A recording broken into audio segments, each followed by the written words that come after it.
प्रश्न पूछा ना, तो वैयावृत्ति क्या होती है।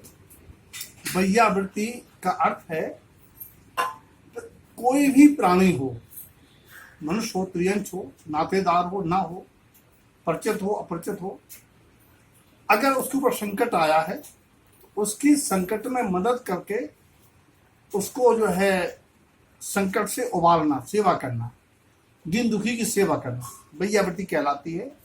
वैयावृत्ति सुकृत, जिससे मिटता दुष्कृत। वैयावृत्ति पुण्य का कार्य है और पापों का संक्रमण होकर पुण्य बढ़ाने वाला है। एक कहानी के माध्यम से, एक बार एक जज साहब जा रहे थे अदालत की ओर। मार्ग में छटपटाते, पर की ओर निहारते खजाले, यानी जिसको दाद खाज है, ऐसा कुत्ता नाली के कीचड़ में किकियाते देखा, चीखते देखा। उतरकर जज साहब ने करुणा भाव से और करुणा का सैलाब उनके अंदर उड़ा, मानवता फूटी।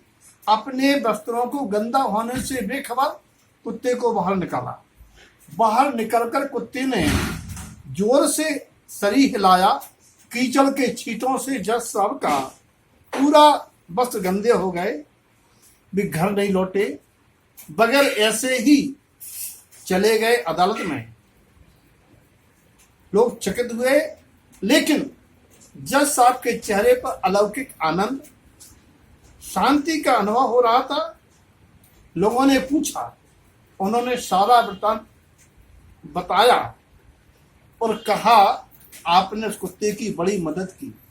उन्होंने कहा, मैंने कुत्ते की मदद नहीं की, मैंने उसकी वेदना से, जो हमारे अंदर करुणा का सैलाब उमड़ा और हमने अपनी वेदना मिटाई, मैंने अपनी शांति के लिए किया, क्योंकि उससे मुझे शांति मिली।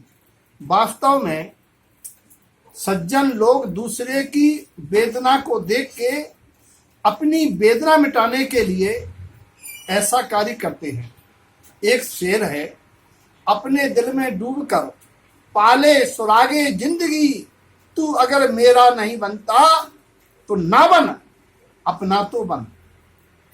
यानी खुदा कहता है, खुदा के शब्द हैं कि खुदा कहता है मेरा मत बन, लेकिन खुद का तो बन। यानी अपनी आत्मा की दया, अपनी पीड़ा मिटाने के लिए दूसरे की पीड़ा मिटाना जैसा पुनीत कार्य है, असहाय। वैसे तो आगम में 10 विधि साधुओं के लिए है वैयावृत्ति, लेकिन यहाँ प्राणी मात्र के प्रति उनके दुख मिटने की बात है। और एक बात और बताएं, वेद ना तो कहाँ संवेदना। जिनको ये ज्ञान ही नहीं है कि मानवता क्या है, करुणा क्या है, मैत्री क्या है, वेदना तो कहाँ संवेदना।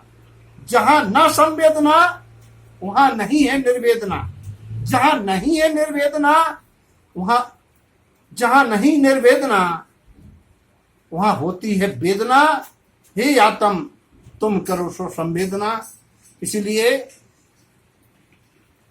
ये मान के कि वो जीव जिसके प्रति हमें वेदना उत्पन्न हो रही है, निश्चित ही वो जीव किसी न किसी भाव में हमारे साथ किसी न किसी पर्याय में रहा है। आज जीवों को देख के, किसी को देख के राग, किसी को देख के द्वेष, किसी से स्नेह, किसी के प्रति करुणा, किसी के प्रति बैर, ये सारा जो कुछ भी अंदर से आता है, निश्चित उसमें पूर्व भवों का संयोग होता है।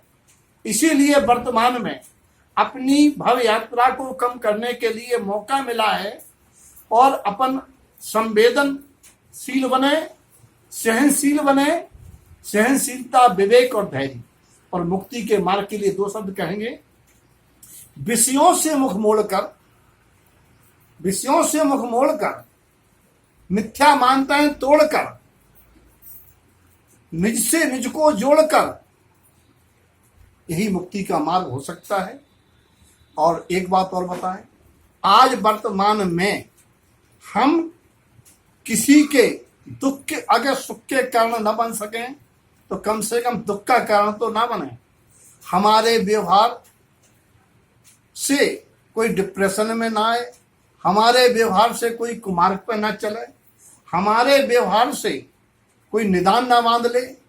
इस प्रकार से अपने जीवन को जीते हुए हम सदमार्गी बने, मुक्ति मार्गी बने, संवेदनशील बने, भेद विज्ञानता से सम्यक को प्राप्त हो।